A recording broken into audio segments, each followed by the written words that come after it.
ایک مضمون نگار ایڈیٹر قومی ادب کے دفتر میں داخل ہوتا ہے، ڈرتے ڈرتے، جھجکتے جھجکتے۔ جی معاف فرمائیے گا، مجھے علامہ استاد جگت پوری سے ملنا ہے جو قومی ادب کے ایڈیٹر ہیں۔ آئیے، تشریف لائیے۔ اسم شریف؟ جی میرا نام علا دین ہے، چراغ تخلص کرتا ہوں، شاعری ورثے میں ملی ہے، ادب گھٹی میں پڑا ہے۔ میرے نکر دادا کے نکر دادا شیر شاہ سوری کے زمانے میں اصفہان جنت نشاں سے آئے تھے۔ میرے والد کی خالہ کے پھپھا سرشادان نشاد پوری بھی صاحب دیوان شاعر تھے۔ آپ کیا لکھتے ہیں؟ جی ایک افسانہ لایا ہوں، بالکل اچھوتا موضوع ہے، آپ دیکھیں گے تو چھوڑ جائیے افسانہ، اس کے ساتھ ٹکٹ لگا جوابی لفافہ ضرور ہونا چاہیے، آپ کو 6 مہینے کے اندر اندر اپنی رائے سے مطلع کر دوں گا۔ جی اگر گستاخی نہ ہو تو عرض کروں کہ چھوٹا سا تو افسانہ ہے، آپ ابھی سن لیں اور اپنی رائے سے مجھے بتا دیں، بس 3-4 منٹ کی بات ہے، آپ اجازت دیں۔ اچھا خیر، پڑھیے، کیا عنوان ہے؟ جی عنوان بھی اچھوتا ہے، کار خیر اس کا عنوان۔ بہادر اللہ دتا بھی ہو سکتا تھا، لیکن وہ پرانے فیشن کا ہے۔ پڑھیے۔ رات کے 3 بجے ہوں گے، ہر کوئی خواب خرگوش کے مزے لوٹ رہا تھا، کہیں کوئی روشنی نظر نہ رہی تھی، یکا یک اونچے مکان کی 4تھی منزل سے آگ کی لپیٹیں اٹھیں، پھر کسی کے چلانے کی آواز آئی، آگ آگ، بچاؤ بچاؤ۔ معلوم ہوتا تھا کوئی لاپرواہ کرایہ دار انگیٹھی بجھائے بغیر سو گیا تھا، اس کی چنگاری کپڑوں پر پڑی اور آگ بھڑک اٹھی۔ اب وہ شخص آگے آگے تھا اور آگ پیچھے پیچھے۔ دفعتاً آگ بجھانے والے انجن کا گھگھو سنائی دیا۔ فائر مین اللہ دتا جو منجلی عمر اور گھٹے ہوئے جسم کا، بڑی بڑی کالی مونچھوں والا، جہلم کی طرف کا سابق سپاہی تھا، دروازے کے سامنے رکا، کچھ دیر سوچتا رہا، پھر کمرے میں گھس گیا اور اس حواس باختہ شخص کو شعلوں میں سے نکال لایا۔ اب اس نے پانی کا تریرا دیا اور آگ بجھ گئی۔ آگ بجھانے کے دستے کا جمعدار پیر اولاد بخش آگے بڑھا اور بولا، آفرین ہے تیری بہادری پر، محکمے کو تجھ سے یہی توقع تھی۔ اس کے بعد مسکرا کر بولا، ذرا دیکھنا تمہاری داہنی مونچھ جل رہی ہے۔ بہادر اللہ دتا بھی مسکرایا اور پانی کا ایک تریرا اپنی داہنی مونچھ پر دے دیا۔ ایڈیٹر صاحب بولے، افسانہ برا نہیں، عنوان کیا بتایا تھا؟ کار خیر۔ یہ بھی اس پر عین چشمہ ہوتا ہے، تاہم بعض جگہ نظر ثانی کی ضرورت ہے، ایسی اچھی کہانی میں کوئی عیب رہ جائے یہ افسوس کی بات ہوگی۔ ذرا شروع سے پڑھیے، دیکھیں اس کا کیا ہو سکتا ہے۔ جی سنیے۔ رات کے 3 بجے ہوں گے، ہر کوئی خواب خرگوش کے مزے لوٹ رہا تھا۔ یہ تو نہیں چلے گا، ہر کوئی کا مطلب ہے پولیس والے بھی سو رہے تھے، یعنی اپنی ڈیوٹی سے غافل تھے۔ نہ یہ ٹھیک نہیں، لوگ سمجھیں گے کہ اس ملک میں چوکی پہرے کا انتظام ٹھیک نہیں۔ اسے بدل کر یوں کر دیجئے کہ رات کے 3 بجے ہوں گے، کوئی آدمی خواب خرگوش کے مزے نہیں لوٹ رہا تھا۔ یہ کیسے ہو سکتا ہے؟ رات کا منظر ہے، ایسے میں لوگ سو ہی رہے ہوتے ہیں۔ ہاں آپ بھی ٹھیک ہی کہتے ہیں۔ اچھا تو یوں ہی صحیح، شہر میں ہر کوئی خواب خرگوش کے مزے لوٹ رہا تھا، لیکن ہوشیار اور چوکس تھا۔ جی کیا فرمایا؟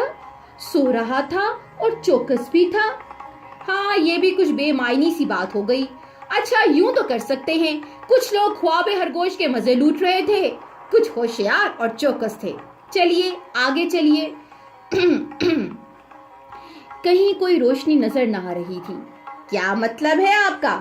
کیا ہمارے ملک میں ایسے بلب جلتے ہیں کہ جل کے روشنی نہیں دیتے؟ جی نہیں، یہ بات نہیں، رات میں بلب بجھا دیے جاتے ہیں۔ عزیز من، سب لوگ اتنے سمجھدار نہیں ہوتے کہ یہ نکتہ سمجھ جائیں، بہت سے تو یہ سمجھیں گے کہ ہمارے ہاں بلب ناقص بنتے ہیں۔ میری مانو تو اسے کاٹ ہی دو، اگر بلب جل نہیں رہے تو ان کے ذکر سے فائدہ۔ یکا یک اونچے مکان کی 4تھی منزل سے آگ کی لپیٹیں اٹھیں، پھر کسی کے چلانے کی آواز آئی، آگ آگ، بچاؤ بچاؤ۔ گویا بھگدڑ مچ گئی۔ جی ہاں، گویا ہم اپنے پرچے میں اس بات کو شہرت دیں کہ ہماری عوام میں ذرا سی بات پر بھگدڑ مچ جاتی ہے، یعنی وہ اوسان کھو بیٹھتے ہیں۔ نہ صاحب، یہ نہیں چلے گا۔ یہ قومی ادب کا دفتر ہے، سرخ آفتاب کا نہیں۔ جی یہ تو محض افسانہ ہے، ایک تخلیقی کوشش۔ میں بس آگ کا منظر بیان کر رہا تھا۔ آپ اس میں ایک مطمئن مزاج اور اپنے فرائض سے باخبر شہری کے بجائے ایک ایسا کردار لاتے ہیں جس کے محض ذرا سی بات پر محض مکان کو آگ لگ جانے سے ہاتھ پاؤں پھول جاتے ہیں۔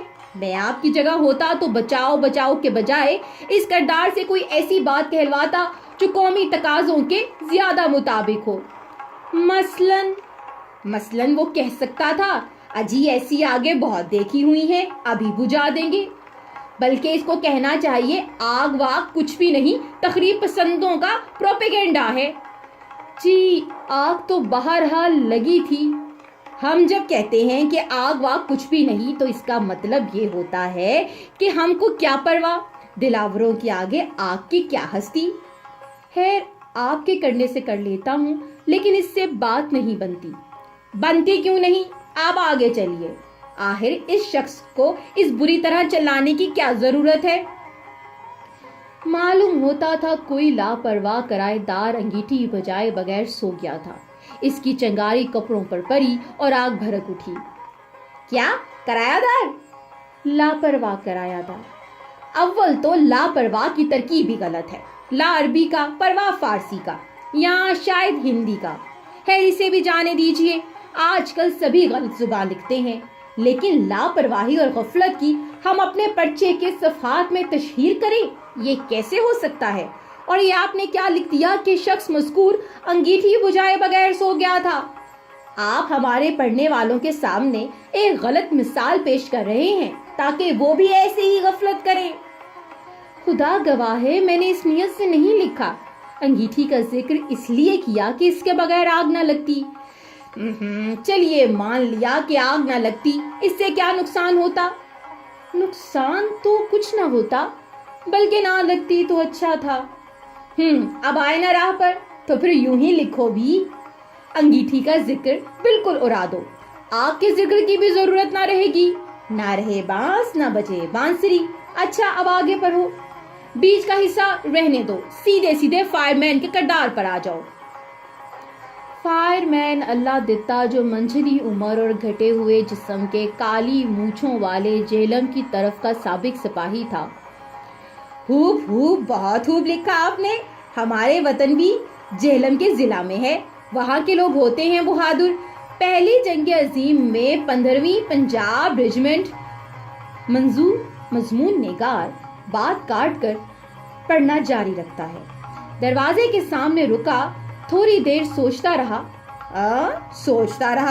نہیں، فائر مین کو سوچتے مت دکھائیے، اس کا کام تو بس آگ بجھانا ہے۔ اس سے کہانی میں زور پیدا ہوتا ہے۔ کہانی میں زور پیدا ہو گیا تو کیا، اس سے فائر مین کی تو کمزوری ظاہر ہوتی ہے۔ پھر دوسری بات یہ کہ جب ہم نے آگ کا ذکر حذف کر لیا تو فائر مین کے ذکر کی کیا حاجت ہے؟ لیکن پھر فائر مین اللہ دتا اور جمعدار اولاد بخش کے مکالمے کا موقع کیسے پیدا ہوگا؟